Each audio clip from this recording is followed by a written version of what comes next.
Olá, sejam bem-vindos ao Live Ads. Eu sou o Daniel Rosa, para quem não me conhece, é um grande prazer voltar aqui a apresentar o programa diretamente dos estúdios aqui da WT1. Estou muito contente de voltar para esse espaço maravilhoso. A gente está aqui seguindo todas as regras, né, da pandemia, o processo todo, a equipe, estou sozinho aqui no estúdio. Não é fácil, eu sei, apresentei 2 programas direto de casa, mas estou muito feliz de poder voltar e aí trazer um pouco mais de informação aqui para vocês. O bate-papo de hoje a gente vai falar sobre um tema muito importante que vem crescendo muito, principalmente com a pandemia, com todo esse novo modelo, né, de consumir muito a mídia do telefone, de casa, né, de não ter muito essa mobilidade de ir para as lojas, né? Então a gente vai falar um pouco sobre essa parte do social media, né, do consumo da mídia, do social media, e principalmente agora o social commerce, né, e os dados, né, dados analytics, né, o que vem ali, o aprendizado, essa curva de aprendizado com todo esse novo momento.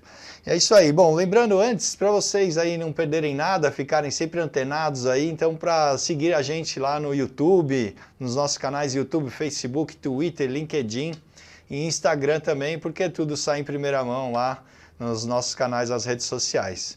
É isso aí, então a gente vai falar hoje sobre Social Analytics e temos 2 grandes especialistas aqui. Isso aqui, o Ad News, né, o Live Ads é quase que uma aula, né? A gente fala bastante nisso, é um momento que eu aprendo muito, é um momento onde a gente tem a oportunidade de aprofundar um pouco mais nessa nossa área de marketing digital. Então vamos lá, a gente tem hoje como convidado o Elcio Santos, que é CEO da Always On Digital, e também o Gustavo Morali, que é cofundador e diretor de negócios da Wonder Air. Tudo bem, pessoal? Sejam bem-vindos ao Live Ads. Maravilhoso, Boa tarde, pessoal. Dani. E aí, tudo bem? Tudo bem. Tudo ótimo. Mais uma vez estar aqui é um grande prazer e eu também aprendo bastante aqui, assisto sempre as lives. E aí, como o Dani falou, uma grande oportunidade de rever amigos queridos como o Gustavo, que há muito tempo não via.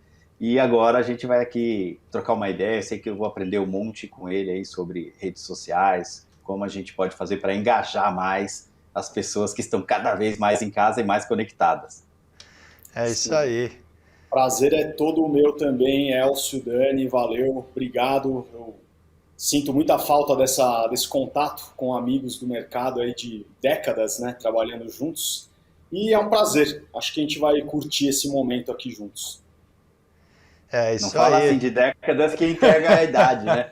E já estava falando que sou tiozinho aqui apresentando, né? Mas é isso aí, faz parte, né, cara? Eu acho que tem Faz isso, pelo parte. menos a quilometragem a gente tem, né? Para passar os perrengues, os tombos que a gente já tomou, a gente pode deixar essa dica, né? As 10 mil horas de voo nós já temos, né? Sim. Já está com o brevê garantido. É isso aí. Bom, então a gente puxando um pouco sobre o tema, né? Acho que a gente pode contextualizar um pouquinho antes de ir para a parte mais técnica, assim, desse bate-papo, né? Mas acho que é um momento bem importante, né? O Gustavo, que mora em Londres, né? A gente estava falando aqui um pouco antes, já há 3 anos, agora voltou, está no Brasil, veio visitar a família, tal, passar o verão, mas está lá em Londres e tem essa conexão, essa vida, né? Toda uma visão da pandemia, né? O que está acontecendo, né? Eu falei aqui, no Live Ads, a gente teve um momento de todo o processo de aprendizado, aí vai voltar, piorou de novo. Então, são vários aprendizados, né? Mas o que a gente vai falar muito hoje é sobre mídias sociais, né? Como que a mídia social, ela passou de ser uma plataforma só, mais ali da celebridade e tal, do dia a dia, para ser uma ferramenta de negócios, né? Então, hoje você pode fazer o social commerce, pode comprar, pode vender, criar sua própria loja, criar seus filtros, né? Então, eu queria que vocês dessem uma visão, assim, para a gente começar um bate-papo falando um pouco sobre social media nesse momento que a gente está vivendo. Vamos começar por você, Elcio, pode ser? Eu ia passar a vez pro Gustavo para falar então, direto da terra da rainha, né, cara? Os nobres têm sempre a prioridade. Tá deixando os sem mais preconceito velhos no começar, programa, né? hein? Vai lá, Gustavo. Poxa, obrigado, Elcio, obrigado, Dani. Cara, eu acho que a disruptura é contínua, né? O nosso mercado vem sofrendo disrupturas em vários níveis, né? Então, um dos principais níveis que a gente enxerga é a disruptura de device, né? A gente passou, né, a um momento onde começamos a internet somente com computadores, né, PCs e notebooks. Houve a disruptura do mobile, né, chegando, telefones e tudo isso, né, da parte de mobilidade mesmo. A disruptura da banda, né, da capacidade de transmissão de dados também, foi uma coisa que foi rompendo, né, as barreiras, e em paralelo a tecnologia foi se modernizando, né? Então tudo isso impactou todas as tendências, né, que a gente viveu na parte de publicidade e conteúdo, né? Até desde os primeiros banners, depois a passagem para os banners mais sofisticados, a chegada de programmatic, big data, data-driven advertising, né? E, enfim, a era dos vídeos, né? E você teve a explosão das mídias sociais já há 10 anos, né? E agora você tem a explosão das mídias sociais com a possibilidade de você atuar em alta escala, com alta performance e com mobilidade. Então, as coisas você vai tendo novas disrupturas e o mercado vai se rompendo, novos players vão surgindo, até que agora, né, uma das próximas disrupturas que a gente está acompanhando e trabalhando é da realidade aumentada, da realidade virtual, hoje ainda, né, baseada em telefones celulares, né, mas a gente já também acompanha o avanço dos óculos, né, da realidade virtual. Então isso é uma coisa que está muito próxima de acontecer e vai ser uma nova disruptura, né? Isso puxa todas as formas de comportamento, né, de você se engajar com uma marca, de você interagir com entretenimento, de você fazer a compra de um produto, né, tomar uma decisão, conhecer um produto novo. Então, acho que nós três aqui, né, e todo o mercado publicitário / digital, tem que conviver com essas disrupturas, né, e nos adaptarmos é a regra do mercado. Então, falei pra caramba aí, mas acho que é uma introdução do que eu pensei, assim, seria isso. Muito legal, não? Essa visão de toda a jornada, né? Você é fundador da Hotwords no Brasil, tem toda essa visão do vídeo, né? Eu lembro muito bem da parte do vídeo, da programática do vídeo, da importância do vídeo. Tem uma explosão do vídeo agora também, acho que é um movimento muito, muito bacana. Outro dia eu estava conversando com o pessoal, lançaram um canal Loading, né, no Brasil, que é um canal de games, né, que é uma coisa que está explodindo também, e aí o portal deles foi numa linha mais de vídeo, né? E aí tiveram várias críticas nesse sentido, pô, mas espera aí, põe texto, né? Vem pra cá, passa a ser meu parceiro, vem ser meu parceiro de conteúdo em texto, sendo que a coisa é muito pelo vídeo, né? Então acho que a gente tem essa quebra também de modelo do que as coisas que a gente estava acostumado, né? Agora acelerou muito mais. Mas escapei aqui um pouquinho do tema, Elcio, mas fala um pouco pra gente então, puxa sua visão sobre social, para a gente depois puxar para dados aqui, falar um pouquinho mais, te explorar nesse tamanho conhecimento que você tem. Eu acho que adicionar ao que um pouco ao que o Gustavo falou, eu acho que vale a pena, assim, eu também venho da escola de advertising, que é onde a gente se conheceu, aliás, de digital advertising, e o social ele foi aparecendo de uma maneira muito interessante. No fundo, nós somos todos seres sociais. A tecnologia só promoveu essa aproximação. Mas eu queria trazer um pouquinho a brasa para o lado dos dados que são gerados através das interações sociais. E ainda hoje é bastante desafiador você conseguir captar sentimentos através das redes sociais e utilizar isso a favor do negócio, seja ele para o seu e-commerce, seja ele para você que é uma indústria da saúde, seja ele você que é uma indústria do suco, você que vende sanduíche de frango, você que trabalha no Open Banking, que é uma coisa que vai mudar completamente o uso de dados, e as redes sociais também vão servir bastante para trazer esses dados. Na essência, o Open Banking tem muito mais a ver com informações financeiras, mas a gente traz muito essa capacidade de entender o comportamento desses consumidores e entregar para eles, de maneira preditiva até, produtos e serviços que eles ainda nem sabem que precisam. Porque durante essa pandemia o que houve foi uma explosão, foi uma digitalização forçada das empresas. As portas fechadas, os restaurantes tiveram que achar maneira de vender pelo delivery, cuja compra, o acesso é pelo digital.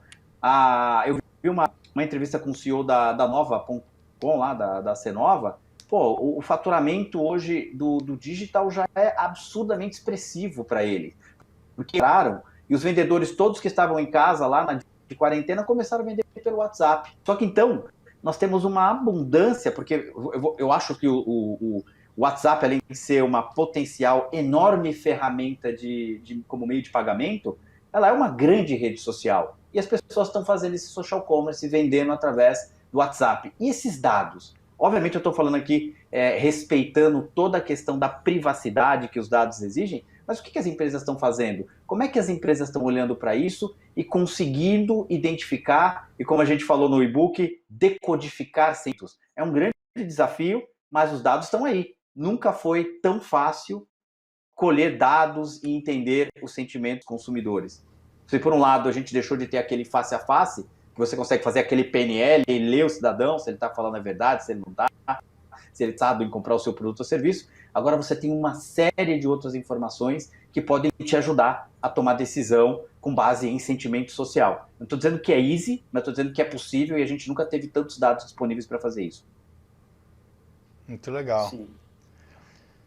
E você, Gustavo, o que você acha dessa parte dos benefícios de traçar um perfil ali desse usuário, né? Antes de comunicar, antes de levar a informação? Vocês têm aí essa ferramenta que promove o filtro, né?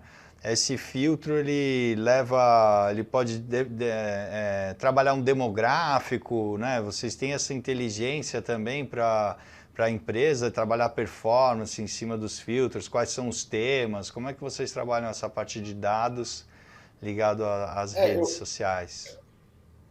Bom, falando dos filtros, né, que é um nicho relativamente novo, né, enfim, na hora de realizar campanhas e dialogar, né, com a comunidade, a principal característica do filtro é que o próprio consumidor ele é o personagem principal daquele novo conteúdo que está sendo criado, né? Então isso é inédito, né, na propaganda em alta escala, né?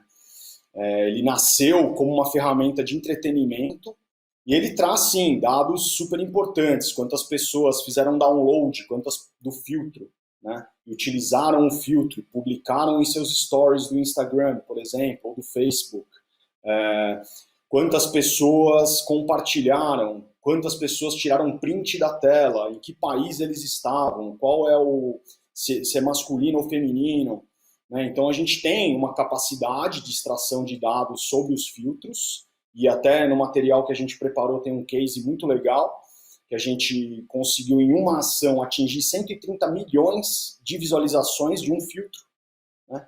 É bem especial essa ação, mas acho que vai ser bem aderente ao tema.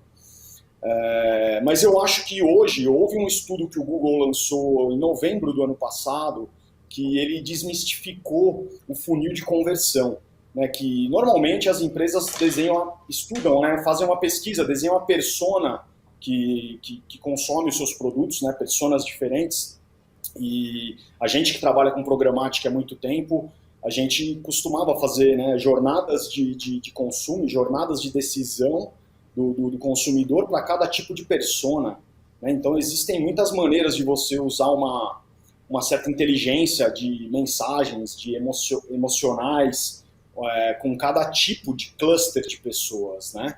Mas o Google, nesse documento que eles lançaram, nesse estudo, eles colocam que hoje existe o quê? O awareness, né? O reconhecimento de uma necessidade do lado do consumidor, e não é um funil mais que você tem no meio, você tem um bolo, né? Você tem um novelo de lã ali, onde o usuário pesquisa sobre e toma decisão de forma infinita.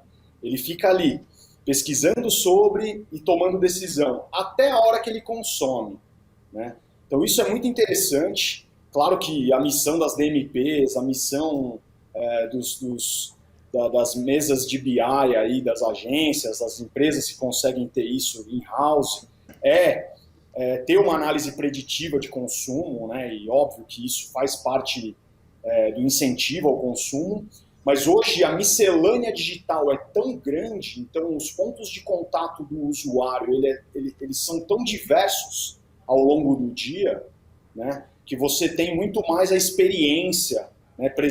Gerar uma boa experiência dentro dessa jornada, e então chegar à conclusão de uma compra, conseguir até o momento exato, um cruzamento de necessidade e oferta, né? E no caso dos filtros, a gente vê como uma disruptura, né? Que nem você disse do social commerce, é possível você escanear aqui o meu fone da Sony, né? Se a gente não está sendo pago para fazer a campanha da Sony, mas se eu escanear aqui com o meu telefone o logo da Sony, se isso aqui estivesse dentro de uma caixa, eu poderia visualizar esse fone em 3D, né? Então, existem várias formas da gente aplicar essas tecnologias. Aproveitar aqui para quem está assistindo da Sony, aqui ó, o patrocínio para o Live Ads, tá fones da Sony. Oportunidade, né? Oportunidade de patrocinar. Não, muito legal. Acho que isso é super positivo, assim, né? Trazer essa parte de informação para nós, para o nosso mercado, como que a gente possa trabalhar. E você, Elcio, mas me fala assim uma coisa do WhatsApp, que realmente algo importante. Muitas e muitas pessoas não veem o WhatsApp como uma rede social, né? Porque você criar o grupo ali até 250 amigos e falar, são micro-redes, né? Você tem microgrupos ali, é muito legal, é uma rede social, né? Agora, como que é a parte de comercializar, né? Que o Gustavo puxou aí, o social commerce. Pode vender pelo WhatsApp? Não pode? Quem que está homologado? Quais são as empresas que estão homologadas? O Facebook já pediu ali para dar o opt-in, né? Aceitar para continuar usando o WhatsApp. Todo mundo, né, aceitou, provavelmente não leu, né? Mas você passou a entregar dados, né? Como é que está esse processo de virar uma plataforma comercial mesmo, assim, disponível para as marcas e tudo mais? Dani, eu acho que a história do novo termo de você poder compartilhar os dados do Facebook com o WhatsApp, eles só formalizaram, eu não tenho nenhuma dúvida que isso já acontecia há muito tempo. Muitos vão dizer que é exagero meu, eu acredito, é uma visão que eles só formalizaram que já acontecia, então isso aí não causou a mim zero estranheza. Eu lembro de ter visto um documentário há muito tempo atrás, cara, e eu parei de ficar meio que com essa história de diferentes vazados na Deep Web, tá? Meus dados compartilhados, essa história do Open Banking mesmo, a gente falou um pouquinho agora, mas agora todo mundo vai saber dos seus dados. Você acha que os bancos não sabem do meu dado? O Itaú não sabe o que acontece com você, e o também não sabe, eles não compartilham dados, sério. Certeza. Claro que eles sabem. Então agora vira formal e dá oportunidade para bancos menores, ou a gente falando aí no caso do social commerce, vender através de múltiplas redes. Esse lá da Nova.com, os caras estavam vendendo, não recebi nada da Bahia, do Ponto Frio para falar, os caras estavam fazendo negócio via WhatsApp, não era o processo inteiro, Dani, já no WhatsApp, for business ali, porque isso ainda tem uma série de implicações. Até mesmo o WhatsApp não está no finalização ali para ser um meio de pagamento, entendeu? Uma coisa que os bancos aqui estão apavorados. Quantos milhões de negros no Brasil tem WhatsApp? Então é um poder muito grande que está saindo, isso está sendo quase que desregulamentado, e os grandes bancos obviamente não querem que isso aconteça. Então, a versão nesse caso bom, eu tenho a lista de clientes, aí eu imagino, tá, Dani? A Nova criou um processo. Uma vez a gente fez um projeto para a Magazine que tinha essa característica. A gente via os leads chegando de todos os canais digitais e distribuía esses leads para os caras que estavam sem fazer nada, de maneira ociosa, dentro da loja.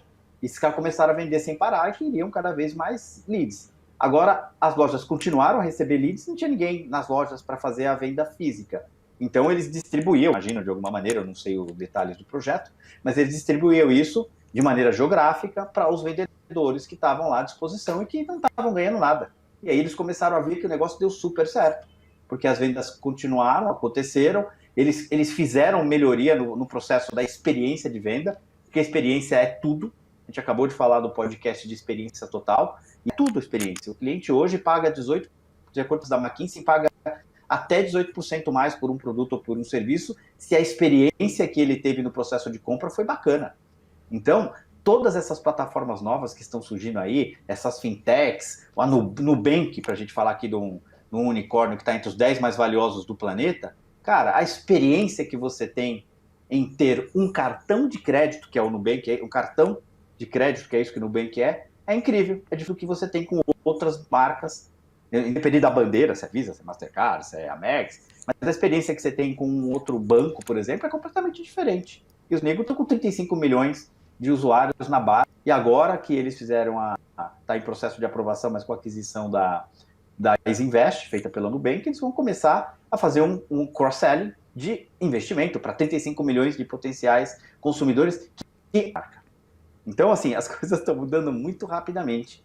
Então, os varejos, junto com os bancos, vão começar a entender, eu até fugindo um pouco do tema, né, Dani? Mas eles vão começar a entender o poder que é conhecer o cliente, conhecer os desejos, os anseios do consumidor ali, cara, de maneira científica. Tá na moda, né? A ciência agora, tudo é a ciência. Então, cara, por que as empresas não estão olhando os cores, o que eles desejam, como o Gustavo falou, anseiam, quem quer o VR, quem quer não sei o quê, quem quer o colorido, quem quer o vermelho, quem quer o rosa, respeitando essa individualidade e entregando para o consumidor algo absolutamente relevante para ele.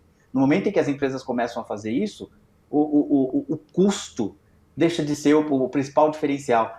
Eu não menos. Não, eu quero pagar o que é justo por uma experiência espetacular que o player A, B ou C trouxe para mim. E nisso, os dados, e se valendo inclusive das informações coletadas gratuitamente nas redes sociais, pode impulsionar a empresa A e a empresa B a se destacarem nesse oceano vermelho aí de concorrência pelo gosto do consumidor. Só para finalizar o pensamento, durante a pandemia, mais de 40% das pessoas fizeram trocas de marca.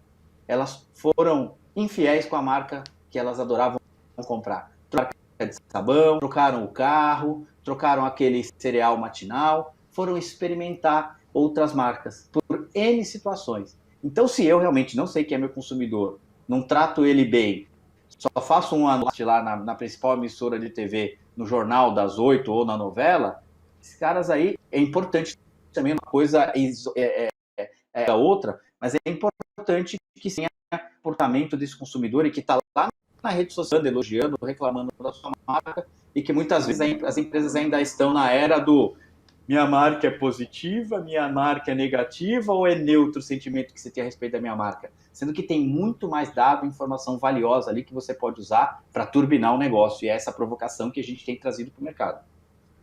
Boa. Bom, a gente preparou aqui um material também, Gustavo, para você contar um pouquinho mais para a nossa audiência aqui como funciona, né? Então, acho que a gente podia compartilhar a tela aqui, Alex, e aí você vai comentando para a gente. Pode ser, Gustavo? Poxa, perfeito. Obrigado pela abertura aí, meu. Um grande prazer falar da Wander para todos os amigos que acompanham a G-News. Então, a Wander é uma empresa especializada na expansão da realidade para marcas, né? Então, basicamente, criação e produção de filtros em realidade aumentada para Instagram, Facebook, Snapchat, enfim, todas as redes sociais mais relevantes, né, e que a gente tem acesso privilegiado. Aqui já falando um pouquinho do que você pode utilizar dentro dessa interação, né? Então, o usuário como centro da mensagem, isso, como eu disse anteriormente, é uma coisa nova, né, para o mercado. Troca de background, alteração do cabelo, efeitos da câmera, acessórios, né, boné, máscara, efeitos especiais, maquiagem, animações. Aí eu estou seguindo com o Alex aqui, ó. Objetos 2D e 3D, né, inseridos na tela, trilha sonora e efeitos sonoros também, som de abertura para o filtro, efeitos eu falei. Qual é o próximo? Vamos ver. Câmera frontal, fazendo selfie, então, né, você aparecendo, utilizando a própria imagem, e por último, a câmera traseira, onde você projeta imagens. Então, olhando na tela do telefone, eu consigo projetar um carro ali na minha frente, um sofá ali no canto da minha sala, né? Tudo isso com muita interatividade, né? Então, movimentos de cabeça, piscar olhos, abertura de boca e toque na tela. Você consegue fazer jogos interativos, né? Coisas desse tipo, através dos filtros. Uma parte super interessante é o escaneamento, né, de objetos ou QR Code. Então, se eu escaneio um logotipo, eu consigo fazer um link direto para o meu filtro dentro da minha conta do Instagram, por exemplo. E aqui, números expressivos de um case muito especial. Então, acho que isso aqui tem bastante a ver com a nossa live. Então, esse é um case realizado com a Turner, e no momento que hoje é TNT Sports, era o canal Esporte Interativo. Foi um case relativamente famoso aí no Brasil.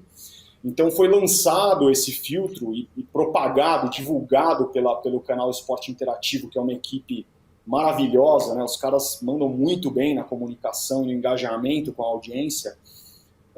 No dia da semifinal do Paris Saint-Germain, na última Champions League, né, que o Paris Saint-Germain nunca tinha ido, acho que para uma final, e seria ali, e o Neymar também iria, né, então acabou virando um meme, né, do Pai Tá On, criado aí pelo Neymar, né, com o cabelo. Você pode só voltar um pouquinho, por favor, Alex, só para eu concluir ali. Criado ali, e ao usar o filtro, se você escanear esse QR Code, você vai conseguir testar o filtro diretamente, né? Então, foram aberturas do filtro, 18 milhões de aberturas, capturas, print, 4,3 milhões, salvamentos, quem salvou usando esse filtro, quase 1 milhão de pessoas, compartilhamento, 1 milhão de compartilhamentos, 130 milhões de impressões, em média, tá? Então, a gente que é de mídia, a gente sabe quanto custa uma ação de 130 milhões de impactos com viewability, entretendo o usuário, né? E aí é que reside o poder dos filtros, né? Também mensurando dados de acesso por país, gênero, faixa etária. Então, se vocês conseguirem ou depois acessarem nosso site, vocês conseguem visualizar melhor. Por favor, Alex, podemos ir para o próximo. Depois eu tenho alguns outros cases aqui, também já produzidos, né? Então a empresa já atua aí há 1 ano e meio, mais ou menos, e o objetivo é ser um provedor super profissional dessa área, que é uma nova área do conhecimento, né? Atuamos no Brasil e no UK. Então, Gol Linhas Aéreas, com a agência Purple Call, é um case também bacana. Tudo isso aqui, se você escanear, você consegue testar os filtros. iFood, que falamos aí da entrega, né, das entregas de comida durante a pandemia, esse foi o filtro feito durante o carnaval, na minha opinião, um dos filtros mais legais que a gente já fez, com a Suno Creators, e sem parar com a FQ Brasil, também foram as empresas aí inovadoras que começaram apoiando, que estão conosco nessa jornada, né, de descoberta, de teste de novas tecnologias. Aí o próximo, por favor. E aí aqui foi uma tentativa de, né, trazer aqui para a nossa conversa uma coisa bacana. Então nós vamos presentear a audiência com um filtro. Então se você está assistindo agora, você pode escanear esse QR Code, né? Depois que você escanear, vai abrir o filtro de boné do nosso perfil no Instagram. Você experimente o filtro, né? Faça um vídeo com ele e depois marque, né? Vai no texto ali do Instagram e coloque @wander, publique, e quem mandar a mensagem mais bacana, a gente vai presentear a empresa com um filtro de máscara ou boné branded, né? Com a sua marca, tal, para você experimentar essa nova ferramenta. Então é isso, espero ter sido legal aí a nossa pequena apresentação, e se desse para deixar o QR Codezinho aqui, seria perfeito. Pô, eu também quero um boné desse aí, ó. O Elcio tá de boné, ó lá. Eu também quero colocar um boné aqui da Live Ads de News. Olha lá, você que tá assistindo, então tem... escaneia aí o QR Code e participa. Como é que é a mecânica, Gustavo? Repassa a mecânica. É só escanear, marcar. É só escanear, ele vai abrir o filtro, né, para você no seu celular. Aí você vai gravar um vídeo, né, utilizando o filtro, publicar no seu Stories. Quando você aperta publicar, ele te dá a opção de você pôr um texto na tela, né, sobre o filme. Você só coloca @Wander, marcou a empresa, nós somos capazes aí de ver quem que usou o filtro, né? E aí nós vamos selecionar o mais criativo e presentear com um filtro de boné ou máscara. A gente está fazendo esse trabalho, né, de evangelização do mercado, e foi uma forma da gente tentar trazer uma coisa legal para todo mundo que está assistindo a nossa live. Legal, aí. bem legal. Agora é só para a E empresa o ou... do Live Ads, o do Live Ads está garantido, tá? Ah, não, então tá beleza. A gente vai fazer para vocês também. Combinado. Tem um pro o meu, eu tentei vai aqui. querer fazer um também. Então, não, eu até tentei e não funcionou, mas como eu já tô de boné, então tá valendo. Não, a Always On a gente também pode fazer, viu, Elcio? Se você pedir, você sabe o que vai ter. Mama, Funciona assim, vai lá. Não, vamos ver. Sabe o que acontece? Hoje em dia, o Instagram, por vezes, ele não consegue fazer a leitura, né? Você abre o aplicativo, às vezes você tem que abrir e fechar o aplicativo, né? Para que ele consiga visualizar. Mas a gente vai colocar isso aqui de uma forma bacana para todos depois. A gente coloca o link nos comentários do vídeo do YouTube, eu mando aí, coloco nas redes também. A gente faz isso daí. Tá fechado. Agradeço aqui pro pessoal que está participando. Envia mensagem para a gente aqui no chat. Tem perguntas. Quem tiver com dificuldade para escanear, envia mensagem aqui no chat do YouTube ou manda mensagem para a gente no Instagram, no LinkedIn, onde você estiver assistindo, no Facebook, que a gente envia esse link para vocês, com certeza. Tem uma pergunta aqui, Elcio, que é da Startup Venture Builder. Estão perguntando, e os problemas de privacidade? Que acho que isso é uma dúvida bem forte aí com relação às empresas, né? O que pode, o que não pode. Fala um pouco para a gente sobre esse tema, que eu acho que é bem importante nesse momento, que está todo mundo preparado para disparar as campanhas, né? Mas e também tomar um revés ali, né? Um truco, né? Na volta é complicado também, acaba fazendo uma baita campanha e sendo negativa, né? Bom, eu acho que eu vou dividir em duas etapas, o que a gente deve se preparar e como a gente pode usar sem ferir o critério da privacidade, né? O conceito da privacidade. Sim, a privacidade é um grande problema e as empresas estão correndo para se adequarem a elas, tem que se adequar, não tem jeito, a ANP já está aí, e tem realmente que saber. O problema da privacidade, ele está muito ligado a quando você consegue usar dados pessoais do usuário e você utiliza isso contra ele. Aquela história de que você abre a geladeira, pula lá um pop-up, pula um HTML, pula uma publicidade na cara dele, sem que ele tenha pedido. Ou pior, nós estamos falando aqui no telefone, né? Já que a gente falou que os dados do Facebook e do WhatsApp são compartilhados, você está falando com um amigo, porra, tava louco para comprar uma televisão, aí você abre o Facebook e está lá uma campanha de televisão para você. Nossa, que coincidência? Não, coincidência nenhuma. Então, esse tipo de coisa começa a ser um grande problema. Para piorar ainda o uso dos dados e sem ferir a privacidade, uma coisa que vai ter um grande impacto na indústria de mídia é essa retirada dos cookies. Então, isso vai exigir um grande trabalho por parte das marcas em ter um baita de um first party data. Então, não dá mais para ficar agora, eu vou esperar do Google, ou eu vou usar o browser para fazer um retarget, alguma coisa. Isso vai mudar completamente a indústria de mídia. Portanto, a privacidade é um tema super importante, é um tema que tem que ter uma cadeira importante dentro das organizações, porque, a rigor, as empresas ainda estão infringindo.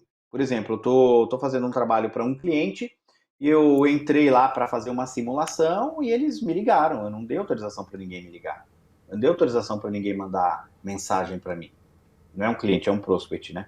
Mas assim, os caras estão fazendo esse tipo de coisa. Vai começar a onda daqui a pouco, a partir de agosto de novo, mesmo já estando valendo desde o ano passado, ela vai passar realmente a ter um apoio muito grande, com uma agência fazendo a regulação disso a partir do próximo mês de agosto. aí você vai começar a ver casos e casos de pessoas, de empresas, porque até mesmo o consumidor não sabe direito como reagir. Como é que eles fazem? Como é que essas empresas ficam ligando para me cobrar aqui, querendo falar com a Maria, que não conheço, não sei. Como é que faz com essas empresas? Elas podem ligar? Eu tenho receio que, baseado na lei, não. E eu falo, olha, você tira o meu nome, que eles já não deveriam ligar. Elas continuam ligando, as empresas. E o que eu faço depois da terceira ligação? Eu entro onde? No Pequenas Causas para processar essas empresas? Como é que funciona isso? Então ainda tem, Dani, um trabalho de amadurecimento da lei. A rigor, para você cumprir de cabo a rabo a LGPD, é extremamente difícil. Então você pode usar com inteligência para poder falar com o consumidor. Isso na Europa é uma coisa muito mais séria. Eu tive na Europa, sei lá, 10 anos atrás, e eles já falavam disso, já iam implementar. Gustavo Na mora Itália lá, era um pode negócio. complementar aí. Então, cara, ele vai falar, esse negócio lá é apavorante, cara. E, por exemplo, Londres é um país que a publicidade digital já é maior do que a publicidade de jornal, em televisão, então eles são muito conectados. Então a privacidade lá é uma coisa super respeitada. E as leis, né? Você vê um país, a gente que tem experiência aí de muitos anos trabalhando na publicidade digital no Brasil, você vê que as leis, né? Você tem horários que são proibidos a propaganda para crianças, por exemplo. Você não pode colocar nenhum tipo de personagem em embalagens de comida, por exemplo. Você não pode ter um saquinho de chocolate com, sei lá, com X-Men, entendeu? Por quê? Porque eles têm uma preocupação com isso, e a parte de dados também. O atendimento ao consumidor, né? Você liga no banco em Londres porque você identifica um pagamento que você não reconhece, na hora eles devolvem, na hora, você não precisa explicar. Você não precisa ativar nada, entendeu? Aqui, né, eu não vou falar o nome da editora, mas a minha mãe, ela assinou revistas, né? Ela não consegue cancelar. Ela já tentou cancelar, ela entra em contato, faz 4 anos, e ela me contou isso só essa semana, que ela está tentando cancelar uma assinatura de revistas que ela não recebe, e o débito automático na conta dela. Então, assim, o Brasil, o problema Vai dar de uma boa trabalhar matéria, hein? Vamos fazer uma matéria dessa? Podemos fazer, vai ser uma bomba, porque a editora é grande, né? Então, assim, sabe, esse é o problema do Brasil. Mas custou R$1, Gustavo. Pô, você é rico. Custou R$1. A grande mais vale R$1. Não, isso não existe, cara. Quem é desonesto com R$1 é desonesto com 1 milhão, e esse é o maior problema. Não é isso que eu tô falando. Eu tô falando de verde, nada por R$1. Não vale tanto assim, não. Não vale a dor de cabeça, né? O problema é que o dinheiro, né, não é o dinheiro, é a atitude, né, de você ser explorado, né, e você não poder ter um recurso, né, prático. Não, eu vou falar aqui também, eu vou dar nome aos bois ainda. Eu tive um imóvel da Gafisa. Não, só para complementar o que você falou, eu tive um imóvel da Gafisa, comprei tudo e tal. E já não tem mais, mas já comercializei o imóvel e tal, e os caras não param de revender os meus dados, e o cara já vem com tudo bem pra cima e tal. Gafisa, aí ó, quem que tá assistindo aí da Gafisa, pelo amor de Deus, eu já falei, tira, o cara manda print e tal, aí quando eu falo, o cara some, e eles fazem de novo, cara, é um barato. Todo lançamento que eu tenho potencial de consumo, o cara liga no meu celular direto, sabe, algo assim absurdo, então... realmente, Dani, mas acho que as pessoas não sabem o que fazer, né? Até aconteceu o que aconteceu com a Cirela, que vai tomar uma bela de uma multa, e aí vai rolar 300 pessoas, 1000 pessoas fazendo isso, e aí as empresas vão aprender, porque vai ter que doer no bolso, infelizmente.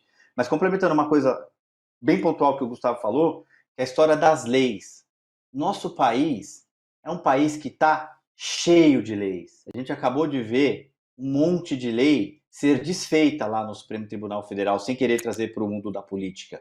O problema não é ter lei, o problema é executar a lei. E na Europa, Estados Unidos, países que eu vou chamar nesse sentido muito mais sérios do que o nosso, as leis são feitas e são cumpridas. Ponto final. E a população, ela não vai lá falar, olha, eu comprei um produto aqui, está quebrado, eu quero que você me devolva, para dar um migué. proporcionalmente falando, isso é a minoria lá, porque as pessoas têm a consciência de fazer a coisa certa. Agora fazer isso, sei lá, eu estava vendo um negócio desses dias na Áustria, não tem ninguém cobrando quando você passa na catraca do metrô.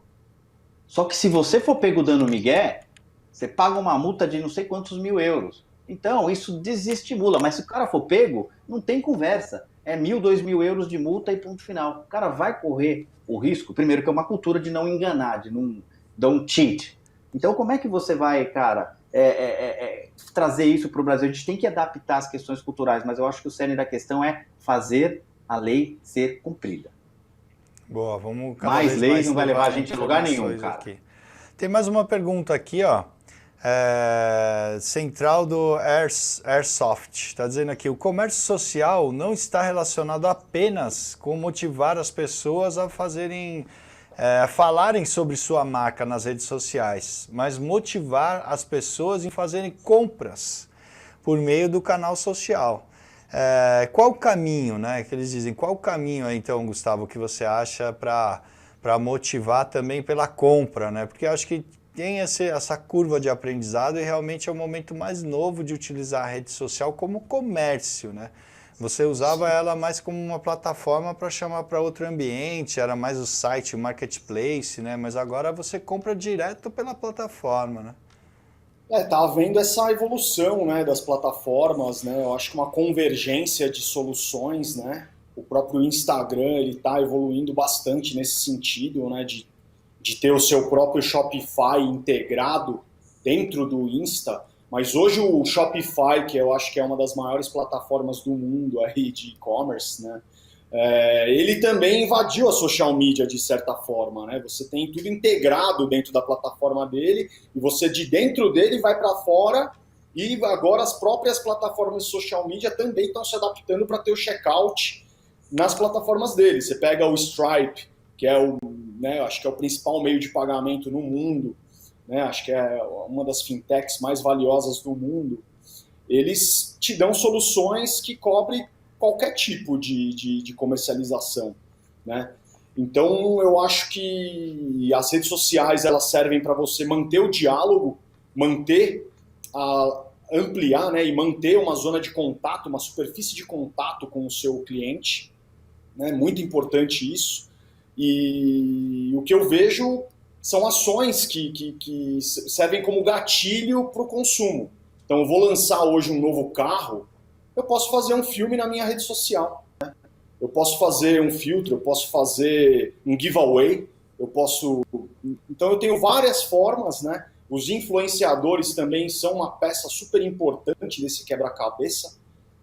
A gente vê, né, quando realiza campanhas com influencers e sem influencers, seja micro-influenciador, ações bem planejadas, né, meu? Acho que hoje em dia o trabalho bem feito, ele acaba se pagando, né?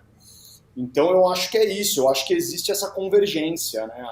O tempo gasto no telefone, a qualidade da sua experiência com o telefone, acho que o nível de segurança também que a gente tem hoje é maior, né? Não é da década de 90, não é do começo dos anos 2000, quando ainda a gente ficava preocupado em pôr o cartão de crédito. Isso também falando da cultura de países, né, diferentes. Você pega a perspectiva Brasil é uma, a perspectiva UK é outra, né? UK é tudo contactless, então o metrô é contactless, né? Você só encosta o cartão e abre, né? As pessoas nem usam mais o cartão. Eu ainda sou bem brasileiro nesse sentido, eu não tenho os meus cartões de crédito no meu telefone. Eu tenho medo de ser hackeado, coisa de adopter não.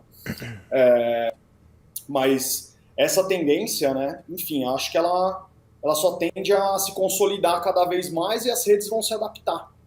A gente vai ver essa evolução natural aí, cada vez mais, né, as novas gerações, né, enfim, criptomoedas, né, criptoarte, enfim, tem várias coisas aí que estão rompendo o valor da moeda e isso tem relação direta com o mundo das fintechs e do social commerce também, né? Muito legal. Agora, Elcio, falando um pouco do lado criativo, né? Quanto que o Social Analytics ele pode trazer de informação, né, para o time criativo, né? A gente passa ali para um momento, puxando aqui para o nosso dia a dia de marketing, né? Nem sei mais, eu aqui, né, 20 anos de Ad News, já não sei mais se a audiência é cliente, é quem está querendo, é freela, é agência, é uma coisa maluca mesmo de especialização na área do marketing, né? Automação do marketing, todo esse processo. Então, como que isso passa a levar a informação para o criativo, quem está desenvolvendo a peça, né? Quem está desenvolvendo a campanha, seja o filtro, o vídeo, qual seja a peça, quanto que o Social Analytics pode trazer de lado positivo para criar algo diferente, para conhecer melhor, para ser disruptivo, né? Palavra já bem batida, mas eu acho que é um processo de aprendizado, né? Aprendizagem assim de conhecer mais o seu público para depois disparar uma conversa, né? Como é que o Social Analytics pode ajudar essa parte criativa? Tá, eu vou começar de trás para frente, Dani. Primeiro, né? A gente precisa ter dentro das empresas, dos clientes, a tal diversidade. Porque ela é importante para você conhecer diferentes consumidores e que estão atachados a diferentes valores, que se importam com coisas diferentes. E esses jovens têm essa sensibilidade na veia, mesmo por plataformas digitais, eles conseguem perceber isso com muito mais velocidade. Esse é um primeiro lado do insight que pode ajudar as mentes criativas. Mas eu vejo muito de forma, eu sou às vezes meio, eu sou um cara de comunicação, sou um cara de humanas, mas eu vejo as coisas meio 1 e 0. Imagine que, do ponto de vista de negócio, eu vou poder influenciar muito meu criativo. Eu vou trazer um case aqui de uma empresa chamada Ocean Spray.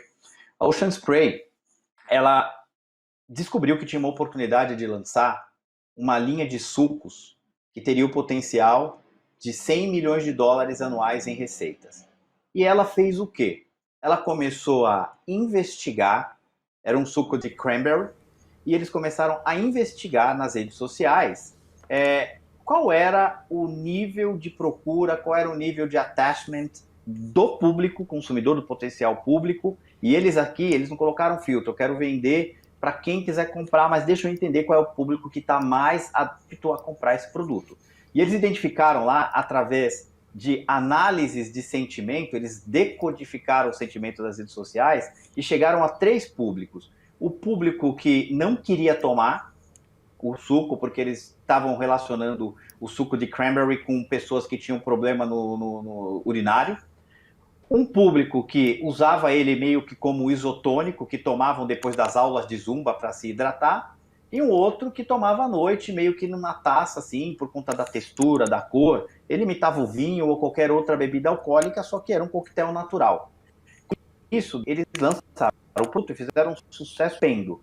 Mas o que eu quero te dizer é, no momento em que a empresa usou os sentimentos sociais, e que é super complexo você conseguir tirar, porque são muitos dados, o que você vai tirar dali é fundamental. Qual é a pergunta que você quer responder, para você saber perguntar exatamente lá nas redes sociais? Porque o volume é gigantesco e pode ficar muito caro se você perguntar muita coisa. Se você perguntar pouco, fica superficial. Então é uma arte saber o que perguntar nas redes sociais. Mas o fato é que eles descobriram estas informações, Dani, e esse passou a ser o briefing para a área criativa. Vocês precisam comunicar o lançamento de um produto e respeitar essas 3 características, esses 3 pensamentos do público. Porque se eles errassem a mão, o público, o suco ia encalhar, porque ninguém ia comprar, porque se eu tomar, vão pensar que eu estou com um problema de urina, vão pensar que eu estou com algum problema intestinal, com algum problema urinário, perdão. Então, esse tipo de análise de negócios pode e vai cada vez mais ajudar a área de criação a conversar com esse público ou com esses públicos de maneira mais assertiva. Muito legal.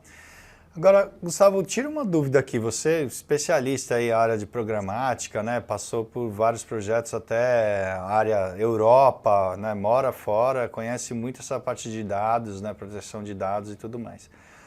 O First Party Data, como o Elcio falou, então, as empresas hoje, para conseguir comunicar, né, com essa base, ela precisa do opt-in e aí ter o First Party Data para ir além, no momento de e-commerce, de entregar algo a mais, ou, por exemplo, já é um consumidor que já está na minha base, posso vender mais um produto, né? Como o Elcio falou, não, seja um suco, eu posso vender outros sabores, ou vender outro produto que eu tenho uma indústria, né? E aí posso promocionar, entrar em contato com essa base de alguma maneira que ela já me deu o opt-in. Como é que fica esse...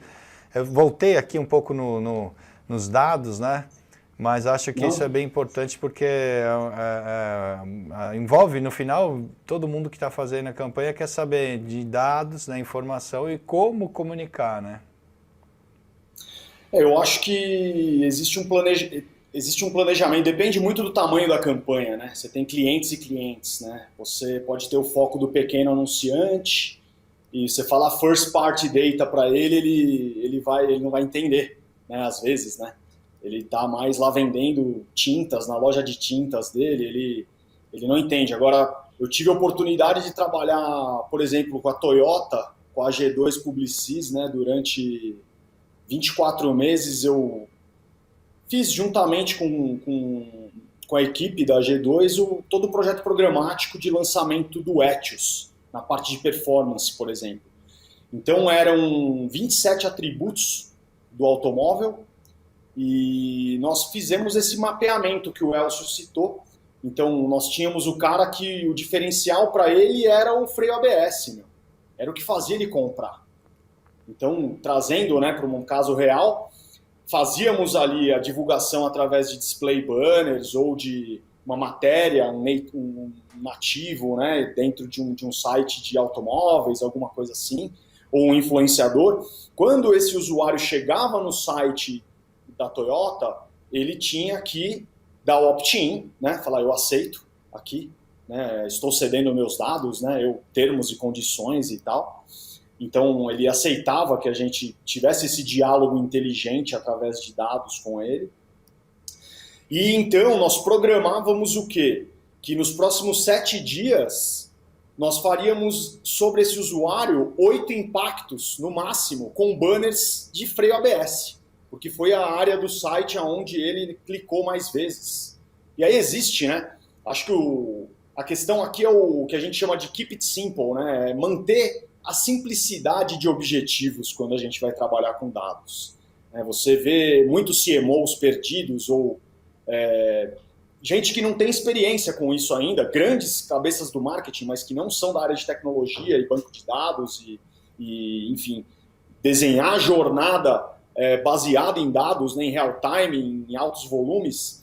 E a dificuldade é qual é o meu objetivo primário, qual é o meu objetivo secundário e no máximo 3 objetivos, né, para que eu tenha como extrair um aprendizado e uma tomada de decisão estratégica para um próximo ciclo de investimento, né. Então esse foi um exemplo que eu dei da Toyota, onde a gente tinha esse tipo de navegação, que a gente conseguia entender se era o airbag, se era o freio ABS, se era a potência do motor, se era o design do farol, o que fazia esse cara sorrir, né?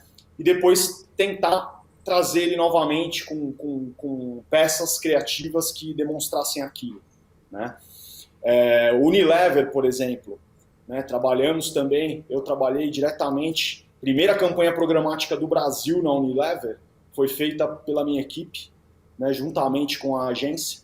Então foi o lançamento da Hellmann's Gourmet, né? Eram 3 sabores de maionese e a gente tinha objetivos diferentes para regiões diferentes do Brasil e a gente estava mapeando, eram enviados pratos para serem feitos com aquelas maioneses para casa dos consumidores, né? E foi um estudo maravilhoso feito. Também chegamos a trabalhar com o China in Box.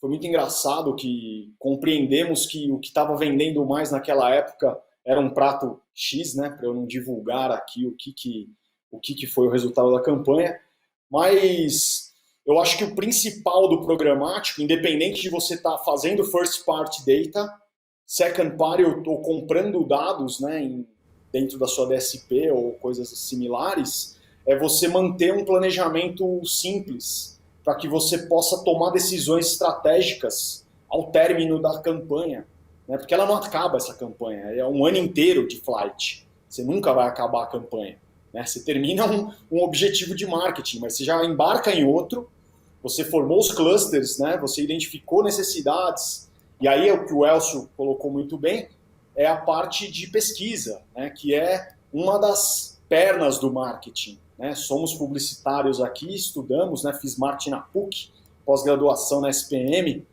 então a gente sabe da importância de fazer uma boa pesquisa, né? No ciclo de disciplinas do publicitário ou do marketing, a pesquisa ela embasa as decisões. O programático, ela trouxe a pesquisa em tempo real. Então você vai tomando essas decisões, né? Até o próprio sistema toma essa decisão por você depois de um certo momento. Quando ele entende o que é o lookalike da audiência que converte para você, né? Então acho que é um pouquinho disso assim. Muito legal, muito legal. Mais uma aula aqui, a gente sempre agradece, é muito bacana essa Imagina. troca. Agora, Elcio, o que você acha dessa parte de trazer a cultura pop, né? Então, o Morali comentou ali do Neymar, né? Dos filtros, futebol, né? Então, Neymar e tudo mais. Como que você olha para essa parte de trazer a cultura pop para o social? Então, Anitta, né, tá entre os maiores, né, o maior número de seguidores, né, a música é muito forte nesse sentido também, né, então como que as marcas fazem para trabalhar essa cultura pop, né, e utilizar disso para converter em vendas, né, em trabalhar nessa área de vendas indo por esse caminho de cultura pop? Eu acho que volta um pouco no que o Gustavo falou, tem muito a ver com como é que eu vou dizer isso? Tem uma metodologia de medição de resultados chamado OKRs, que é Objetivos e Resultados Chaves que você quer ter. Baseado nisso, a marca, gostando ou não desses cantores pop, desse povo, esses youtubers aí que tem seguidores enormes. A minha filha segue uma youtuber aqui de jogos que tem, acho que 12 anos, ela tem 6 milhões de seguidores. Então, gostando ou não, são 100 milhões de pessoas. Agora, estas pessoas, elas são importantes para a marca A e para a marca B? Depende do target, depende do público. Eu acho que é inevitável você usar uma celebridade. Isso é tema de outra live para falar sobre influenciadores e a importância que esse momento que a gente vive tem para a utilização de influenciadores para gerar negócio para as marcas. Eu acho que nesse momento, eu não vejo quanto tempo vai durar, mas é um caminho sem volta. Se eu fosse responsável por uma marca, eu escolheria os meus embaixadores na internet sem dúvida nenhuma. E aí, você tem que estar o quê? Com os seus objetivos e os objetivos chaves lá bem mensurados para saber até quando aquele influenciador está gerando valor. No momento em que o Neymar, que você falou, teve o problema lá, não vou entrar aqui na discussão, mas a história lá que ele foi acusado de estupro, qual é o dano disso para a marca? O que a marca... Aí eu te levo para o pensamento, como é que a marca está preparada para fazer gerenciamento de crises? Quando um grande influenciador entra numa roubada, numa saia dividida como essa. Quando a Anitta dá uma declaração polêmica, ou quando ela fala uma besteira lá do leite, como é que a marca que está se apoiando nela lida com isso? É beleza, tranquilo para os seguidores da Anitta que ela fale um monte de besteira? Ok, não tem problema. Excelente a marca continuar. Mas precisa ter ali um outro processo, uma das coisas que a gente fala muito, que é o workflow descomplicado, e um deles é desenhar, entender perfeitamente a história da curadoria dos dados, desenvolver processos que, quando gerou uma crise, A, B ou C, sei lá, vamos falar agora, não tem como não falar de Big Brother, gostando ou não. Pô, quando aquela menina lá, Carol Conká, saiu, elas estavam grudadas nela, como é que fizeram? Simplesmente cortaram o contrato ou não? Ou ela ainda tem condição de virar uma fênix e trazer muito valor para as marcas? Então, criar mecanismos de avaliação constante do quanto aquele influenciador A, B ou C está trazendo valor para a marca e valor também financeiro, está trazendo vendas e negócios para a marca, é algo que os CMOs, como o Gustavo bem falou, tem que estar cada vez mais preparados para lidar com isso, porque eu, sinceramente, como disse, acho nesse momento um caminho sem volta e as marcas grandes estão olhando para os influenciadores. Pode ser um influenciador que tem 100 mil seguidores, mas que esse cara é muito relevante para esses 100 mil, E pode ser uma influenciadora como a Bruna Marquezine, que fala com 100 milhões de pessoas, que segue ela e tudo que ela fala vira ouro, ou não. Ou ela vai para um lugar, ela fala fica em casa e vai viajar, aí aquilo não tem consistência. Então as marcas precisam entender como lidar com isso. Então, Dani, eu acho que é um processo sem volta, as empresas devem mergulhar no entendimento melhor, dadas as características do seu consumidor, as características do seu produto, qual é o influenciador que oferece o melhor fit para conectar a marca às pessoas. É isso aí, muito obrigado. Bom, posso só fazer um adendo, Dani? Eu sei só que deve estar acabando o time, tempo, né? a gente está no time, eu ia deixar um... Você faz o adendo e já faz um agradecimento, então. Vamos lá, bom, tá tá com bom. você. Bom, maravilhoso. Obrigado, Elcio. Prazer grande estar contigo, Dani. Valeu.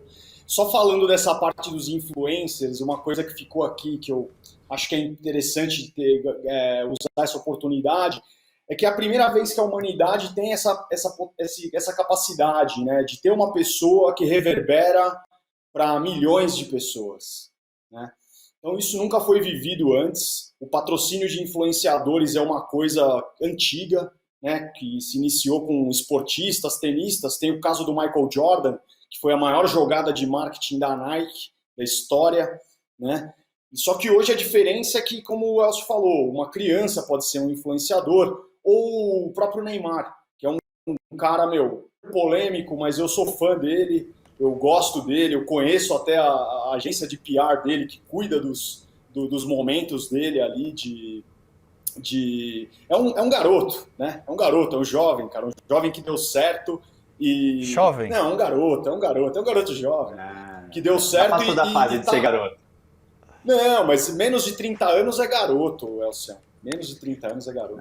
E é um cara que, acho que todos, né, tem que ter essa atenção. Ele agora, por exemplo, vai sair no Fortnite, no jogo, né? Você vai poder jogar com a skin do Neymar. Eu estava pensando nisso também quando foi dito. E o ano passado, o rapper americano Travis Scott, né, foi a maior ação do McDonald's do ano passado. Foi um patrocínio com esse cara. Então eu acho que a reflexão, e aí para todos os influenciadores da sociedade, seja o presidente da República, seja um jogador de futebol, seja uma cantora, seja um youtuber de games, né?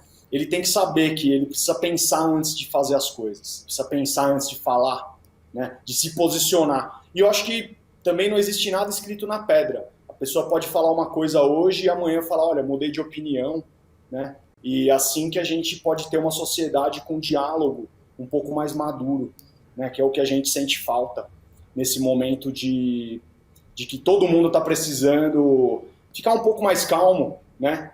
Olhar pela união, prezar por todos, né? Tirar as diferenças e seguir adiante. Todo mundo quer trabalhar, todo mundo quer bater as metas, né? Nós aqui somos do mercado, a gente teve a oportunidade de estudar, de poder construir carreiras sólidas, né?